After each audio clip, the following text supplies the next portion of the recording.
as advertised. He can get you a lot of points. He'll also turn it over to the other team. Last week just happened to be one of those weeks where he went out and he racked up points. Welcome to Pigskin Passion TV. And it's your boy, the Black Mamba. Season 2, episode number 81. And guys, we back. We back for another week of fantasy football. And guys, what a magical season.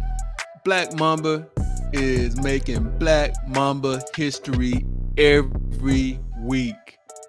I've never started out 8-0, and I must admit this may have been one of the closest games I've had, simply because going into Sunday night's game, I was actually up like 97 to, I think he had 54. And I really thought that I would lose this game.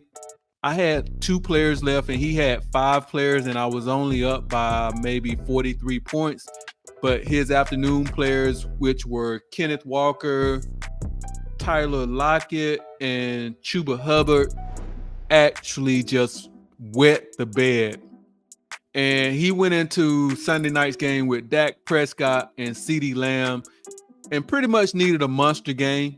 And it was looking like I was going to win the game pretty much after that game, but Dak Prescott ended up getting hot, and he threw 2 touchdown passes to CeeDee Lamb, and he was actually up for a little while. He was up 102 to maybe 97, and I was feeling like Najee Harris, it's either hit or miss with him. You know, sometimes he'll go out there and, you know, he'll get you a good yardage game, but very rarely does he score touchdowns. And he ended up having a very good night rushing, so it actually made it this an easy game, not having to worry and sit through the whole game, needing a massive amount of yards. And guys, the Black Mamba is 8-0, and we got another satisfied customer walking out of the diner with a hot ale plate. And with that said, guys, let's jump into this week's waiver wire. I think I have only one waiver wire pickup that I really would like to get if possible. But let me just throw out some waiver wire pickups for you guys. And at quarterback, Matthew Stafford, he would be a good streaming quarterback. He got his guys back last week in Puka Nacua and Cooper Kupp, and the offense looked top-notch again. And it's amazing how 2 receivers can change the dynamics of the offense, but they looked really good last week, and I didn't think they had a chance to beat Minnesota, and they were hanging in there tick for tat. And it was his first top 20 finish since week 1. I think as long as Puka and Cooper can stay healthy, I think he has the capability of being a quarterback 1. And this weekend is a good spot starter situation because they have the Seattle Seahawks. Another quarterback, this guy is Bo Nix. I owe Bo Nix an apology, guys. I can't deny his fantasy numbers. He's went out there and gotten better week over week. And last week he had a 4-touchdown game against the Carolina Panthers. He had 3 passing touchdowns and a rushing touchdown. And he's finished in the top 16 for 4 straight weeks now. And this weekend he's getting the Baltimore Ravens. And that secondary they haven't looked good this year. They've been giving up big plays.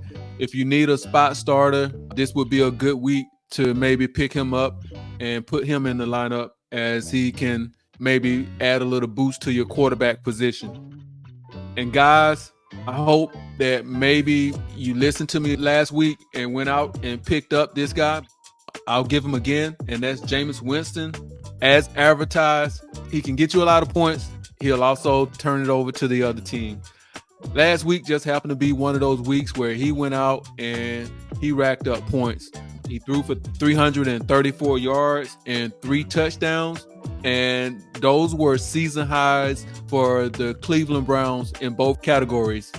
Before last week, they had not had that much production out of the quarterback position. So I think going forward, he's going to be a boom or bust, but I think he can put some good numbers up for you, and definitely a good spot starter if you are lacking in the quarterback position. And at running back, Ray Davis, he's been on my list a couple of times. He didn't do anything special last week, but he's a good stash in the offense because this offense likes to run. And if Cook was to go down, then Davis would be the next guy in line. He should be available in a lot of leagues. I think he will be a good stash for you. Another running back is Jaleel McLaughlin. He's beginning to get more snaps. He had 8 rushes for 47 yards last week. He's starting to get into the offense a little bit more. And I think as the season goes, he probably will have a bigger role for this offense, which really and truly probably is going to lean more on their run game or use their run game just as much as the passing game as they bring Bo Nix along. And at receiver, guys, I'm kind of excited about this guy simply because he's probably going to be out there in over 90% of the leagues. I think I'm going to put a bid in for him. I don't know how much. Probably won't be much, but I think this could really be a boost to your team. And that's Cedric Tillman with the Cleveland Browns. Now that the Browns have a passing attack, I think that this could be a big wide receiver pickup for a lot of us. Last week, he had 7 catches for 99 yards and 2 touchdowns. So his stat line means that you're not gonna be able to just go out there and get him for cheap. You're gonna have to bid a nice amount, but I think that he would probably be worth it.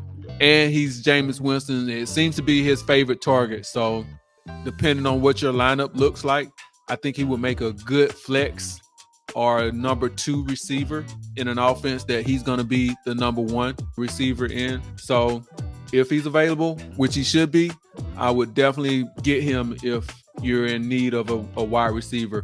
Another wide receiver is Ricky Pearsall with the San Francisco 49ers. I think that he would be a good stash. He's starting to get into the offense, and 49ers are banged up at the wide receiver position. So his role could become bigger as the season goes along. So if you have some patience and you want to pick somebody who may be help you out later on in the season, I think this may be your guy. And at that dreaded tight end position, guys, the position that we never can tell what's going to happen from week to week. This week, I like Mike Gesicki with the Cincinnati Bengals. Last week, he had seven catches for 73 yards. T. Higgins was out of the game. And I think with that, that means his targets have to get spread out. And this is a pass-happy offense. So he should be able to get targets as long as T. Higgins is out. So if you're needing a tight end this week, I think that he may be a good pickup. And as always, guys, let's see which defense we can stream this week. And my number 1 defense that I'll be going out to try and get is the New Orleans Saints. The Panthers, their offense had life for about a game and a half. And then they flatlined back to the awful offense that they've been for a long period of time. And truly, any defense going against this offense usually pays off. And the Saints started the year off strong, and they've cooled off since, but they're playing the Carolina offense, and I think they'll be able to generate some turnovers, and they'll get some sacks in this matchup. And my next defense is the Washington Redskins versus the New York Giants. And the opposite of what I just said about the Saints, the Commanders, they got off to a slow start, but now they look like one of the best defenses in the league. And they've averaged over 3 sacks and at least 1 takeaway over the last 4 games. And the Giants had 23 straight drives without a touchdown before finally scoring against my Steelers on Monday. And that's the longest streak in the NFL this year. and they simply haven't been able to protect Daniel Jones, and they're giving up 4 sacks per game over those 3 games, and they're averaging right around 9 points a game in those 3 games. So I think that the Commanders would be a good defense to pick up if the Saints are not available. And my last defense is the Cincinnati Bengals against the Los Angeles Raiders. And again, the Raiders are not a good offense. They haven't scored more than 20 points in their last 5 games, and they've been giving up 3 sacks a game. So even with a bad Cincinnati defense, if they can get up early in the game, they'll have more opportunities to generate turnovers. And there you have it.